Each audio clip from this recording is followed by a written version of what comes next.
पिछले कई वर्षों से संविधान बचाओ संघर्ष समिति की बैनर तले हम लोगों ने ईवीएम के खिलाफ आंदोलन चलाया। पिछली बार लोकसभा चुनाव के समय बहुत आंदोलन चला इस पे, और जब चुनाव आयोग से सवाल हम पूछते हैं तो सरकार एक्टिव हो जाती है, भाजपा सरकार। और भाजपा सरकार से जब सवाल पूछते हैं तो चुनाव आयोग एक्टिव हो जाता है।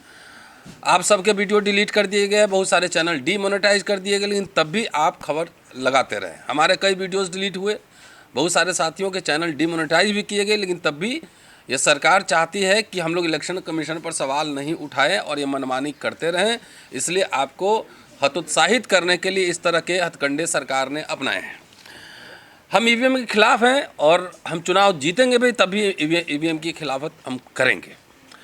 और हम लोग का स्पष्ट मानना है कि आरएसएस और बीजेपी, आप बार बार देखते हैं जब सरकार से सवाल पूछो तो इलेक्शन कमीशन से पूछो तो सरकार इनके डिफेंस में आ जाती है। भाजपा के सारे प्रवक्ता जो लगते हैं डिफेंड करने। आरएसएस जब संविधान सभा में जब संविधान को स्वीकार किया गया 26 नवंबर 1949 को, 4 दिन बाद आरएसएस ने ऑर्गेनाइजर में एक लेख छापा है। ये देख लीजिए, ऑर्गेनाइजर का एडिटोरियल छपा है 4 दिन बाद। ये अंग्रेजी में है, लेकिन इसका हिंदी अनुवाद मैं आपको सुनाना चाहता हूँ। 2 इम्पॉर्टेंट मसले हैं जिससे आप समझ जाएंगे कि क्यों आरएसएस नहीं चाहती है कि ईवीएम की खिलाफत हो। आरएसएस चाहती है कि सब लोग को वोटिंग राइट नहीं मिले, इसलिए एसआईआर का जो प्रक्रिया हुआ आप सब देख रहे हैं। पहले ईवीएम से चोरी, फिर एसआईआर से वोट कटिंग, तमाम पहलू हैं। थोड़ा सा यहाँ बताना लाजमी होगा कि संविधान सभा बनने से पहले 1919 से ही डॉक्टर अंबेडकर वोटिंग राइट को लेकर लगातार संघर्ष करते रहे। संविधान सभा में भी बहस हुई, ये भी बहस हुई कि कुछ क्वालिफिकेशन रखा जाए एजुकेशन संबंधी, लेकिन उसमें संविधान सभा ने इसको स्वीकार नहीं किया और सब एडल्ट को उन्होंने वोटिंग राइट दिया। ये इसलिए प्रसंग बस ये बता रहा हूँ कि जो आर्टिकल मैंने आपको दिखाया ऑर्गेनाइजर का 30 नवंबर 1949 का, उसमें साफ साफ लिखा गया है कि भारत के नए कॉन्स्टिट्यूशन के बारे में सबसे बुरी बात यह है कि इसमें कुछ भी भारतीय नहीं। कॉन्स्टिट्यूशन बनाने वालों ने इसमें ब्रिटिश, अमेरिकन, कैनेडियन, स्विस और कई दूसरे कॉन्स्टिट्यूशन के एलिमेंट्स शामिल किए हैं, लेकिन इसमें पुराने भारतीय कॉन्स्टिट्यूशनल कानूनों, इंस्टीट्यूशंस, नाम और फ्रेज का कोई निशान नहीं है। पुराने भारत का मतलब क्या है? मनुस्मृति, धर्मशास्त्र, उसके हिसाब से। उसमें तो वोटिंग राइट का कोई चक्कर नहीं है, कुछ भी नहीं है। वर्ण व्यवस्था के हिसाब से न्याय व्यवस्था है, कानून है। आगे इसमें लिखा गया है कि हमारे नए संविधान में पुराने भारत में हुए खास संवैधानिक विकास का जिक्र नहीं है। मनु की रचनाएं फारस के सोलोन के, स्पार्टा के, लाइकर्स के बहुत पहले लिखी गई थी। आज भी मनुस्मृति बताए गए उनके कानून दुनिया में काबिल तारीफ के काबिल हैं और अपने आप मानने को बढ़ावा देते हैं, लेकिन हमारे संवैधानिक पंडितों के लिए इसका कोई मतलब नहीं है। उनके लिए बर्क, मिल और जेफरसन, मॉन्टेस्क्यू हुई सब कुछ है। साफ साफ मनुस्मृति की वकालत कर रहा है। इसलिए वो ईवीएम के थ्रू वोट चोरी करके, जैसे तैसे करके, आप एसआईआर करके बेसिकली ये एडल्ट फ्रेंचाइजीज नहीं देना चाहती। एडल्ट फ्रेंचाइजीज के बारे में भी इसमें लिखा गया है, जो आपको मैं बताता हूँ। इसमें लिखा गया है कि ज़रा सुन लीजिए, बहुत इंटरेस्टिंग है कि आम आदमी की पॉलिटिकल मुद्दों पर सोचने और समझदारी से काम करने की इनर्शिया को समझते हुए, मतलब आम आदमी को जो है ना, वो सामाजिक राजनीतिक बात वो नहीं समझ सकता है। इनर्शिया को समझते हुए हम यूनिवर्सल एडल्ट फ्रेंचाइजीज को लेकर ओवर पॉजिटिव नहीं हो सकते हैं। समझ रहे हैं बात? कि उस समय भी यूनिवर्सल फ्रेंचाइज का एक तरह से इसमें विरोध है। तो इसलिए जो पूरी प्रक्रिया है, ईवीएम है, वोट चोरी है, ये तमाम ऐसे मसले हैं जिसको लेकर आरएसएस, बीजेपी और सरकार के लोग डिफेंसिव रहते हैं और चाहते हैं दुनिया में जहां भी ईवीएम बना है, कहीं भी किसी भी विकसित देश में ईवीएम से चुनाव नहीं होता है, बैलेट पेपर से होता है। और मैं दावे के साथ कह रहा हूं कि अगर बैलेट पेपर से चुनाव हो तो जो बीजेपी के राष्ट्रीय अध्यक्ष हैं वो अपने पोलिंग बूथ पर ही अपना वोट नहीं बचा पाएंगे, पोलिंग बूथ पर ही नहीं जीत जाएंगे।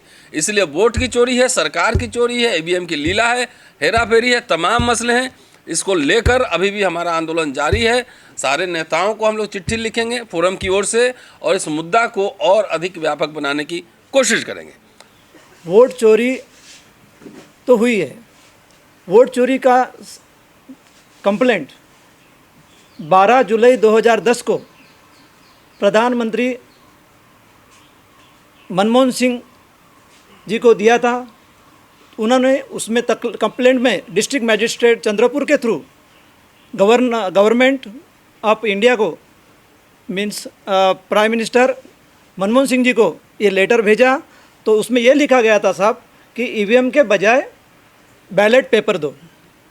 चोरी की बात जैसे ही यूपीए गवर्नमेंट के ध्यान में आई तो उनको लगा कि ये चोरी बढ़नी नहीं चाहिए, इसलिए उन्होंने क्या किया कि उन्होंने बैलेट पे अपना वीवीपैट जो है voter verifiable paper audit trail, ये वीवीपैट मशीन उन्होंने लाया। तो उसके पहले जो राज्य की जो नीला सत्यनारायण जी, ये मुख्य चुनाव आयुक्त है, अधिकारी है वहाँ की महाराष्ट्र की, उन्होंने साफ कहा कि आने वाले दिनों में हम वोटर को उनको वोट देने के बाद वो उनके हाथ में पर्ची देंगे। वो पर्ची उनके हाथ में देने के बजाय वो एक बॉक्स में डाली जाएगी। आगे चल के उस बॉक्स का नाम बना वीवीपैट। तो वो वीवीपैट के जरिए वो इलेक्शन होगा, फ्री एंड फेयर होगा, ऐसा मनमोहन सिंह सरकार को लगा। लेकिन ये सरकार में चलते चलते जो लोग ये जो कार्यपालिका के जो लोग होते हैं, जो चुनाव आयोग संभालते थे, तो इनके हाथ में ये मशीन लग गई। इन्होंने कुछ एविडेंस भी बीजेपी के लोगों ने दिया है कि ईवीएम को छेड़छाड़ करने के लिए, उसकी स्टडी करने के लिए उन्होंने बैकडोर एंट्री से मुंबई से हैदराबाद तक वो ईवीएम को लाया गया और वापस उनको पहुंचाया गया, ताकि 2014 की भाजपा को चोरी बड़े पैमाने में करने के लिए उन्होंने ये सब किया। उसका प्रूफ आज ये है कि इन लोगों की चोरी इलेक्ट्रॉनिक्स वोटिंग, हमारे सर बोलते हैं सूरज सर, और कि ये मैनिपुलेट है, ये मशीन नहीं है, मैनिपुलेट है। तो ये चोरी का जो पकड़ने का जो जरिया है, तो वो जरिया कैसे, तो फिर 2009 में हमने एक कंप्लेंट दर्ज की थी कि ये कोई भी, जैसे आपके कैमरे हमारे ऊपर में फोकस है, तो कैमरे में ये क्या है, तुम्हारी इलेक्ट्रॉनिक्स चीज़ है, मोबाइल हो, तुम्हारा कैमरा हो, कंप्यूटर हो, टीवी हो, ये सब चीज़ें सबका मैन्युफैक्चर अगर कोई चलता है तो वो चलता है मैथमेटिकल साइंस पे चलता है। और विश्व का ऐसा कोई साइंस नहीं बना जो साइंस मैथमेटिकल के आधार पे ना हो। कोई मैकेनिकल साइंस भी हो तो उसको मशीनरी की ज़रूरत है, मशीनरी भी बनती है तो वो गणित के शास्त्र से ही बनती है। अगर कोई डॉक्टर भी इलाज करता हो तो उनका भी मशीनरी का निर्माण मैथमेटिकल साइंस के थ्रू ही हुआ है। मतलब mathematical science is a universal truth of all devices. तो हमने क्या किया कि मैथमेटिकल साइंस के थ्रू एक फार्मूला का निर्माण किया। उस फार्मूला का नाम है ईवीएम स्कैम फार्मूला। उस फार्मूला के जरिए, जैसे कि आपको मालूम है, कोई भी मैथ में formula, put the value and get the answer. तो जैसे ही हमने वो ईवीएम स्कैम फार्मूला में हमने जो चुनाव आयोग ने जो इलेक्शन लिया, इलेक्शन लेने के बाद में जो नतीजे बाहर आए, तो नतीजे मतलब ईवीएम वोट, वो ईवीएम वोट को हमने जैसे भी ईवीएम स्कैम फार्मूला में फिट किए तो अपने आप चोरी बाहर आ गई। चोरी इतनी बाहर आ गई कि पूरी आज यानी बड़े पैमाने में आई। हमने हर चोरी का दस्तावेज, डॉक्यूमेंट हमने चुनाव आयोग को दिया। देते 2025 का साल बाहर आया। 10 फरवरी 2025 को आखिर में देश के प्रधानमंत्री नरेंद्र मोदी को अपने लेटर से ये लेटर देना पड़ा। ये लेटर इस बैनर पे खड़ा है। ये लेटर उन्होंने 10 फरवरी 2025 को उन्होंने दिया। उस लेटर में स्पष्ट लिखा कि हमें सजेशन चाहिए, क्योंकि ये वोट की चोरी गणित शास्त्र ने पकड़ी है। कल चल के ऐसा ना हो कि article 51A, article part 4A में आर्टिकल 51A जो है उसमें साफ लिखा है कि ज्ञानार्जन हो, सुधार की भावना हो, और तो नागरिकों को वो मिलना चाहिए। तो नागरिकों का हक है कि कोई भी अगर साइंस के थ्रू अगर अपने देश में सुधार का भावना चाहता है तो आर्टिकल 51A के थ्रू उन्होंने वो देना चाहिए। तो ये इसलिए हम कह रहे हैं कि प्राइम मिनिस्टर को ये एक्सेप्ट करना पड़ा कि वोट की चोरी होती है। अगर उनको वोट की चोरी होती है ऐसा नहीं लगता था तो वो लेटर देने की कभी गलती नहीं करते थे।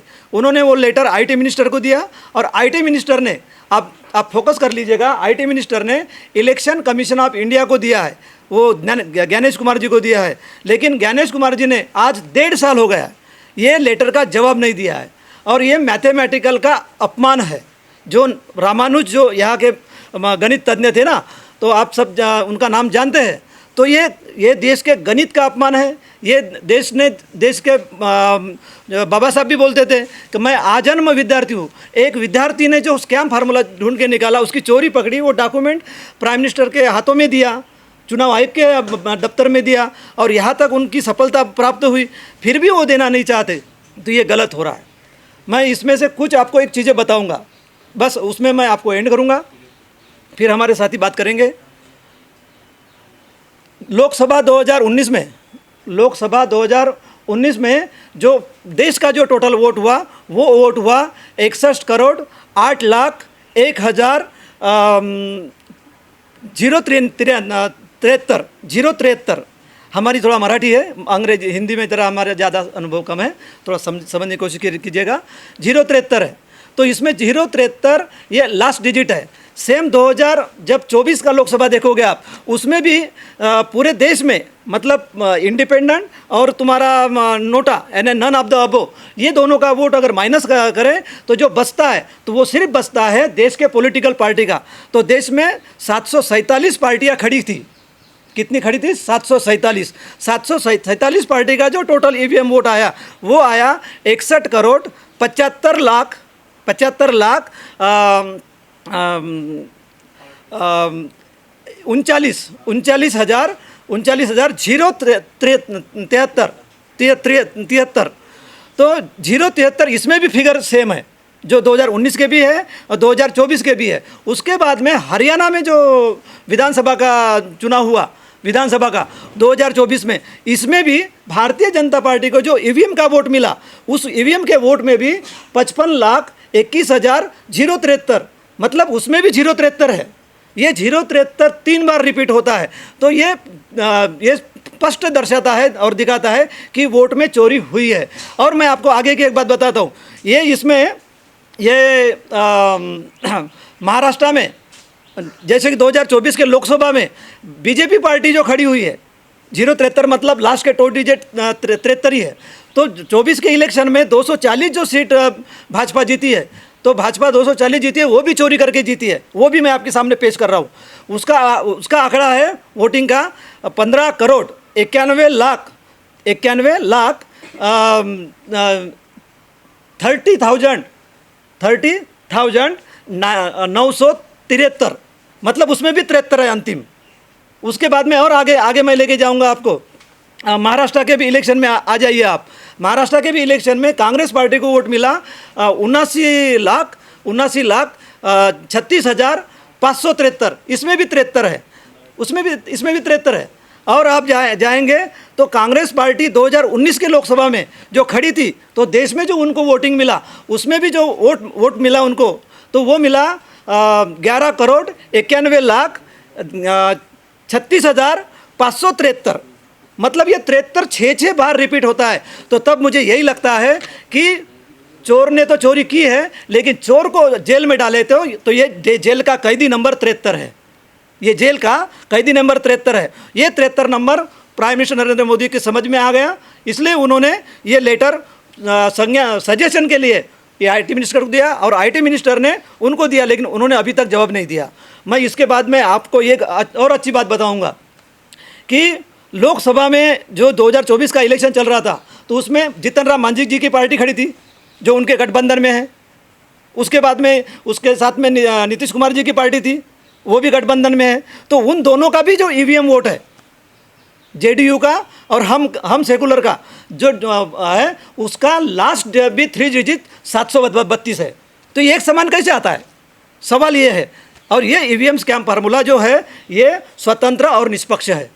ये ईवीएम स्कैम फार्मूला स्वतंत्र और निष्पक्ष है। वो हमेशा बोलते हैं ना कि हमारी ईवीएम मशीन स्वतंत्र और निष्पक्ष है। भाई तुम्हारी ईवीएम स्वतंत्र और निष्पक्ष होती तो ईवीएम स्कैम फार्मूला के जो आए हुए रिजल्ट है ये लाइव रिजल्ट है, ये कांक्रीट एविडेंस है, ये कांक्रीट एविडेंस है। और ये कांक्रीट एविडेंस कोई इलेक्शन के पहले कोई भविष्यवाणी किए वाले नहीं है। इलेक्शन के बाद में जो रिजल्ट आते हैं रिजल्ट अपलोड किसने किया है? वेबसाइट पे चुनाव आयोग ने किया है। और वो अपलोड हुए वाले जो चुनाव आयोग के जो डाटा है वही डाटा ईवीएम स्कैम फार्मूला में डाले हैं और put the value get the answer आया है।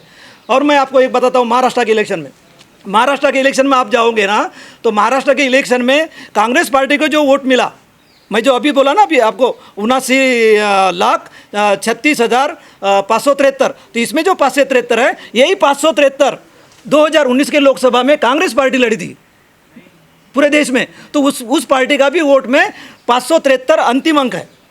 ये मतलब सिलेक्टिवली हो रहा है, ये इलेक्टेड नहीं है।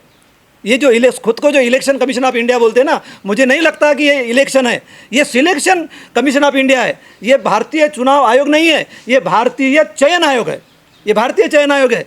और महाराष्ट्र में और दूसरी एक बात मैं आपको बताऊंगा, सोलापुर नॉर्थ ईस्ट करके एक मतदार क्षेत्र है, ये विधानसभा की बात कर रहा हूँ मैं।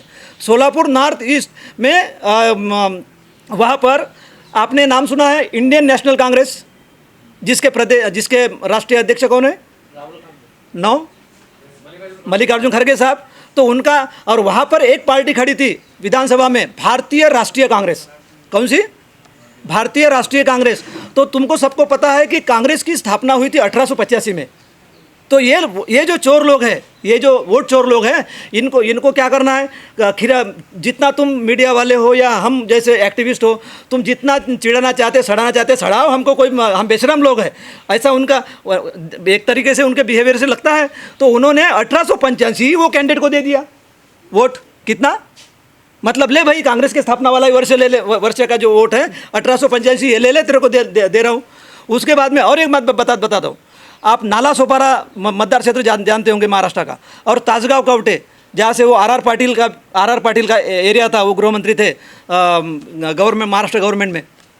तो वहाँ पर वो मतदार क्षेत्र दोनों अलग है, दोनों मतदार क्षेत्र अलग है, और दोनों मतदार क्षेत्र में अलग अलग बसपा के कैंडिडेट खड़े। पता है आपको वोट कितने मिले हैं?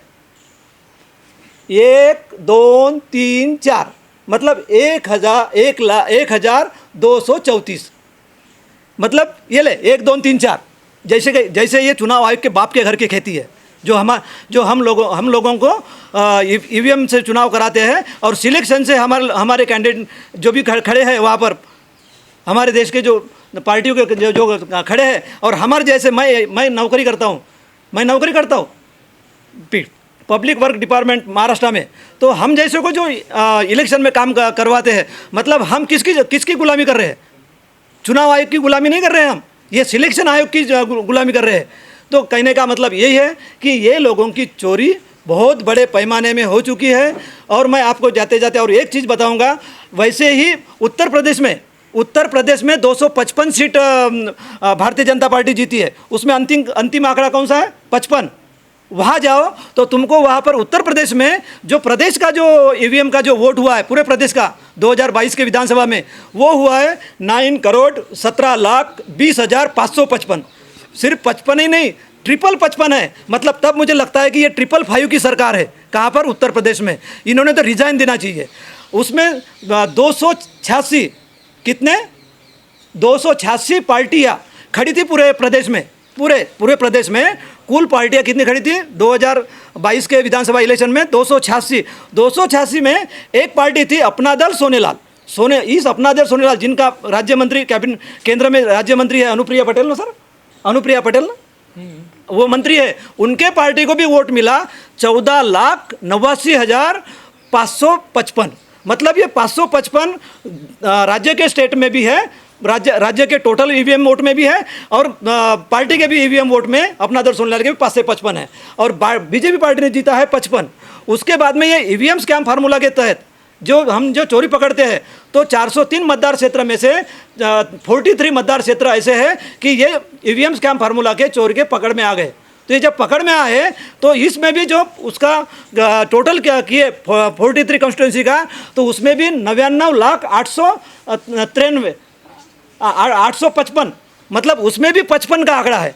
तो ये सीधा सीधा दर्शाता है कि इस देश में जो चुनाव हो रहे हैं वो चुनाव सिलेक्टिवली हो रहे हैं, इलेक्शन से नहीं हो रहे हैं।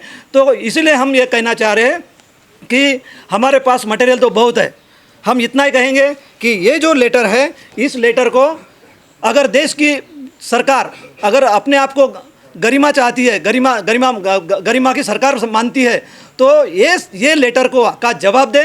वरना मैं इस देश के मिलेनियल से उनको एक सुझाव देना चाहूँगा, एक अपील करना चाहूँगा मिलेनियल से कि आप जैन जी और जैन अल्पा को उनके जेब पे बैन ईवीएम सेव इंडिया नाम का बैच बांटे। जैसे कि मैं रिपब्लिक ऑफ इंडिया, लोग बोलते हैं कि मेरे देश का नाम क्या है, मेरे देश का नाम है गणतंत्र भारत, हिंदी में, इंग्लिश में है रिपब्लिक ऑफ इंडिया, और विदेश में मेरे देश के नाम की पहचान है रिपब्लिक ऑफ इंडिया, और कोई नाम का मेरा देश की पहचान नहीं है। इतना तो सच है, और ये सच मेरे बाबा साहब ने मेरे कंधे पे लगाया है और कंधे पे बोझ लेके मैं चल रहा हूँ। ईवीएम से वोट चोरी सिद्ध हुई है। अब सरकार इससे ज़्यादा दूर ना भागे, जल्दी से जल्दी कार्रवाई करें, वरना हम आगे की जो आपने जो अभी स्टूडेंट का आंदोलन देखे, आगे आपको वोट चोरी के खिलाफ में और ईवीएम के खिलाफ में बैन के लिए हम आपको ये जाते जाते इशारा दे रहे हैं।